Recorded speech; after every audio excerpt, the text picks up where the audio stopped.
Morning बच्चों, कल हमने पढ़ा कि द्रव जो है बर्तन की समान गहराई पर समान दाब डालते हैं, इसका एक प्रयोग समझाया गया था। ऐसे ही दाब से संबंधित एक प्रयोग और समझते हैं, जिसका प्रश्न है द्रव के स्तंभ की ऊंचाई पर दाब की निर्भरता। यदि द्रव की स्तंभ की ऊंचाई यदि बढ़ाते हैं तो उस पर दाब कम लगता है या अधिक लगता है, या उसकी क्या निर्भरता होती है, उसके आधार पर एक प्रयोग समझा रहे हैं। तो प्रयोग द्वारा इसको सिद्ध करते हैं। तो देखो, सबसे पहले क्या करेंगे, हम दो खोखली कांच की नली लेते हैं। क्या लेंगे? दो खोखली कांच की नली लेते हैं, जिसकी लंबाई लगभग 25 सेंटीमीटर और उसकी चौड़ाई लगभग 3 सेंटीमीटर लेते हैं। वैसे लंबाई चौड़ाई कितनी भी ली जा सकती है, लेकिन यहाँ एक उदाहरण के तौर पे ली गई है। अब दोनों कांच की जो नलियां हैं उसके नीचे की ओर रबड़ की शीट या गुब्बारा जो है उसको धागे की सहायता से अच्छी तरह से कसकर बांध देते हैं। जैसे ये कांच की दो नलियां ली गई हैं और इसमें ये नीचे जो लगा हुआ है ये रबड़ शीट या गुब्बारा है, जिसको धागे की सहायता से इसको अच्छी तरह से कसकर बांध देते हैं। अब क्या करते हैं, देखो पहली जो नली है इसको आधा जल से भर देते हैं। जैसे ये पहली नली है, जिसकी आधा भाग जो है या आधे स्तंभ की जो ऊंचाई है वहां तक क्या करेंगे, इसमें जल भर देंगे। और जल भरने के बाद इसमें देखते हैं कि रबड़ शीट या गुब्बारा जो इसमें लगाया है वो फूल जाता है।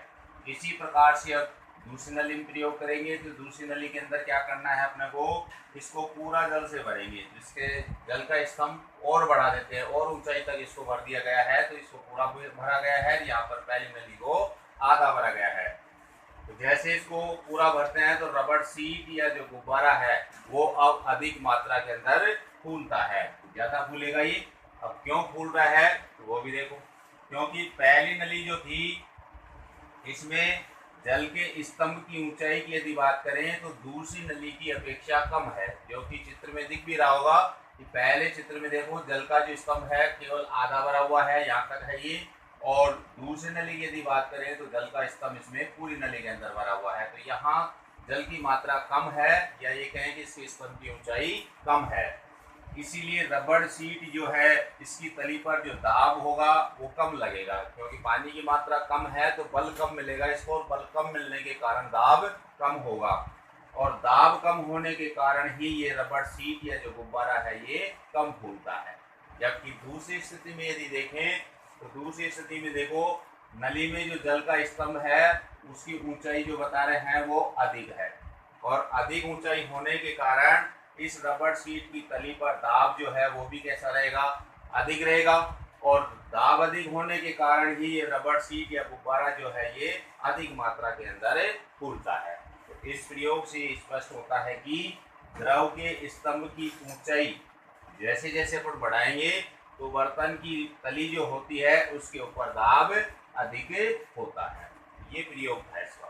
तो क्या कह रहे हैं कि कोई भी बर्तन हो उसके ऊपर यदि द्रव के भर दिया जाए तो उस द्रव के स्तंभ की ऊंचाई यदि ज्यादा है, या ये कहें कि उसमें जल ज्यादा मात्रा में भरा गया है या द्रव ज्यादा मात्रा में भरा गया है, तो उसके पहले या तल के अंदर जो दाब लगता है वो अधिक मात्रा में लगेगा। क्योंकि जैसे जैसे द्रव बढ़ेंगे उसके अंदर भरते हैं तो उसके स्तंभ की ऊंचाई क्या होती जाती है, बढ़ती जाती है, और इस कारण से उस पर दाब अधिक लगता है।